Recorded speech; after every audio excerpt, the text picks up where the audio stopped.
आता आपण उभे आहोत हे धाराशिवचं प्रस्तावित रेल्वे स्टेशन आहे आणि धाराशिवपासून तुळजापूरपर्यंतचं काम जे आहे ते आता सुरू आहे। साधारण 30 किलोमीटरची लेंथ आहे, 480 कोटीचं काम आहे। या कामाची आवर्जून आज आपण पाहणी करायला आलो।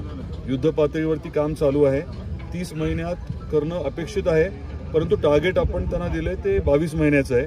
4 महिने झालेत, अजून 18 महिन्यामध्ये ही 30 किलोमीटरची लेंथ आणि 40 किलोमीटरचा ट्रॅक पूर्ण होईल अशी अपेक्षा आहे।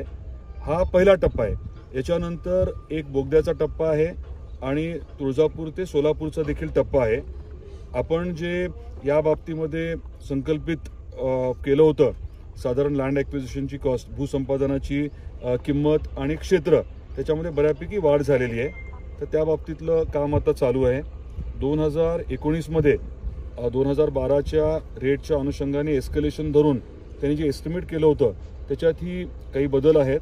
आता ती प्रक्रिया आता चालू आहे। दोन्ही विषयांच्या बाबतीमध्ये राज्य सरकारकडे विषय गेलाय आणि रेल्वे बोर्डाकडे गेलाय, त्याचा पाठपुरावा आपला चालू आहे आणि येणाऱ्या काही दिवसांमध्ये पुढचे जे दोन्ही टेंडर आहेत त्याचं देखील प्रक्रिया पूर्ण होईल आणि ती कामं देखील सुरू होतील।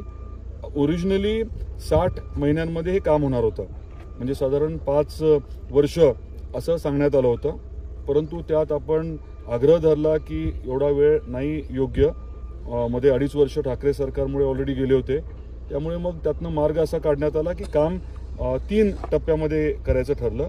पहिला टप्पा आपण उभे आहोत तो, आणि दुसरे 2 टप्पे म्हणजे सायमल्टेनियसली एकाच वेळेस तिन्ही ठिकाणची कामं सुरू होतील आणि लवकर पूर्ण होईल।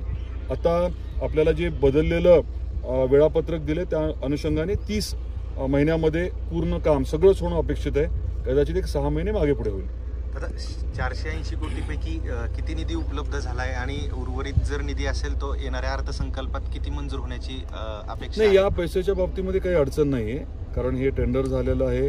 राज्य सरकार आपला 50% हिस्सा बिलकुल देते, त्यात काही प्रॉब्लेम येणार नाही। पुढचे जे 2 कामं आहेत त्याच्या बाबतीत फक्त आपला पाठपुरावा चालू आहे, जेणेकरून ती कामं लवकर सुरू व्हावी।